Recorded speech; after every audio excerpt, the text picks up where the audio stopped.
Assalamualaikum Sobat Football United. Dikabarkan akhir pekan ini Benjamin Sesko akan diresmikan. Jadi semua dokumen sudah ditandatangani, ini hanya tinggal diresmikan. Di video kali ini gue ingin membahas ada sebuah semacam kayak analisa dari Twitter ini yang dilakukan oleh akun Sahil Gidwani ya. Sahil Gidwani ini memberikan bagaimana Manchester United mendaratkan Benjamin Sesko setelah 5 tahun lebih bahkan ya, di tracking, diamati, dianalisa, dan akhirnya bisa didatangkan.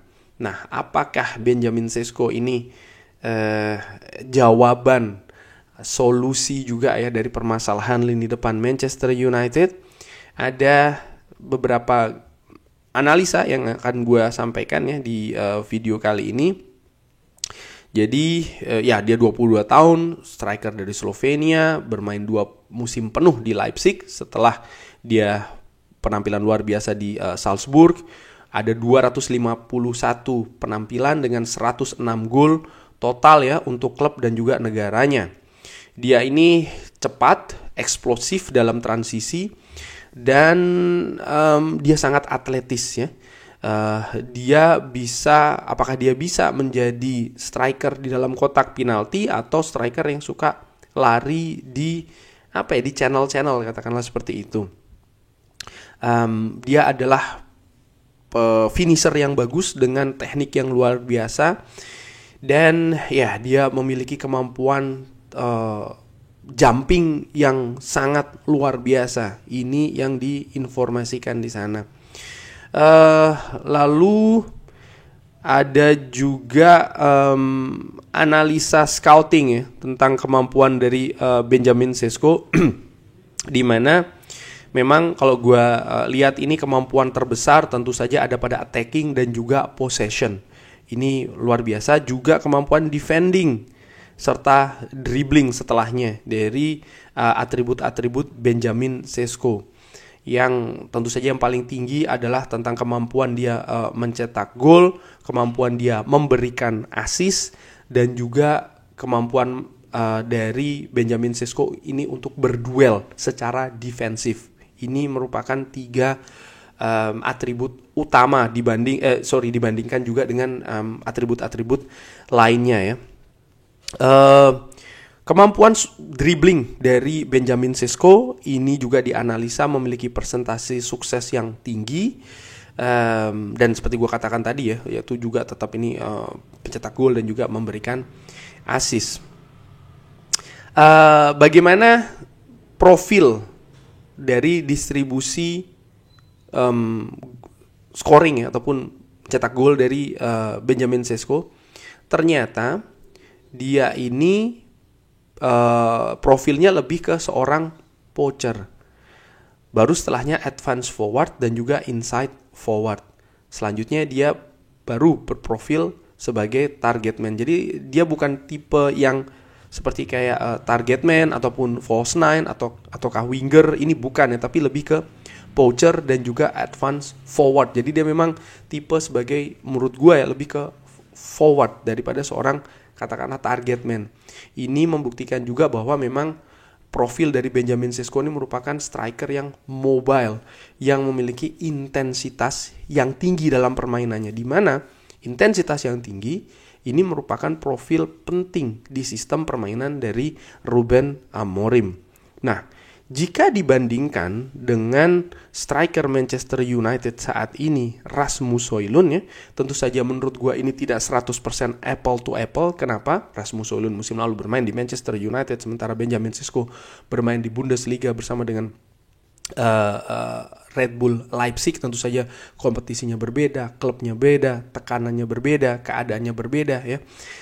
Jadi tidak 100% apple to apple, tapi tetap ada beberapa poin menarik di mana secara lebih telak ya menurut gua di sisi misalnya dribbling, kesuksesan dribbling, lalu juga assist, Benjamin Sesko dan juga gol ya, ini unggul telak dibandingkan dengan Rasmus Højlund. Tapi di sisi lain, misalnya kemampuan seperti menahan bola, lalu juga memenangkan duel di area-area tertentu, ternyata Rasmus Højlund ini juga hampir sama dengan Benjamin Sesko. Bahkan ada satu hal juga ini, bagaimana kemampuan misalnya passing dari Rasmus Højlund ini juga agak sedikit lebih tinggi jika dibandingkan dengan Benjamin Sesko. Tapi sekali lagi ya, ini bukan 100% apple to apple. Jika dibandingkan dengan Joshua Zirkzee, progresif passing dari Joshua Zirkzee ini lebih tinggi. Mungkin karena Joshua Zirkzee pernah dipasangkan sebagai atau dimainkan sebagai gelandang serang. Lalu juga bagaimana kemampuan memblok dari Joshua Zirkzee lebih unggul, recovery juga lebih unggul. Tapi poin-poin ataupun atribut-atribut serang ya, dari dribbling, dari scoring, dari assist, Benjamin Sesko ini lebih unggul dibanding dengan Joshua Zirkzee. Tapi memang terlihat juga memang ada nampaknya profil yang berbeda dari apa yang ditampilkan Joshua Zirkzee musim lalu dengan Benjamin Sesko. Nampaknya memang Joshua Zirkzee lebih sebagai penyedia, sementara Benjamin Sesko ini lebih sebagai finisher, katakanlah seperti itu, ataupun pemain yang menyelesaikan. Nah, dibandingkan dengan opsi-opsi Manchester United, artinya lini depannya ya, dia ini lebih unggul dibandingkan dengan Rasmus Højlund, dan juga dalam sisi memegang bola. Joshua Zirkzee memiliki kreativitas, tapi kekurangan ancaman, di mana Benjamin Sesko lebih memiliki ancaman terutama di kotak penalti. Secara keseluruhan, Benjamin Sesko ini menawarkan hal yang tidak dimiliki oleh Joshua Zirkzee dan juga Rasmus Højlund, yaitu adalah sebagai penyerang yang dituju dan juga sebagai penyerang yang banyak melakukan lari dengan atribut-atribut pendukung yang lebih baik.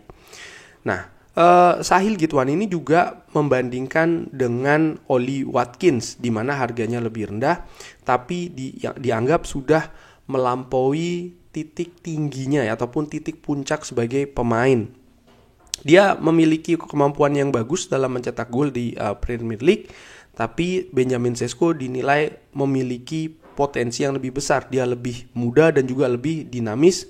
Dia tentu saja merupakan investment jangka panjang yang lebih bagus dibandingkan dengan Ollie Watkins. Tapi kalau dibandingkan dengan Liam Delap, nah ini menarik juga ya, bagaimana ada pembanding dengan Liam Delap, ternyata profilnya hampir mirip nih, di misalnya kemampuan dribbling dan juga kemampuan mencetak gol dari Liam Delap jika dibandingkan dengan Benjamin Sesko. Benjamin Sesko lebih unggul di sisi assist misalnya jika dibandingkan dengan Liam Delap.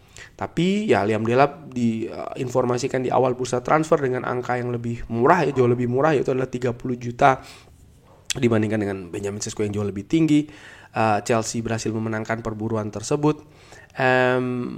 Ya bisa saja ya ditulis di sini bahwa Benjamin Sesko akan develop ataupun akan berkembang lebih bagus daripada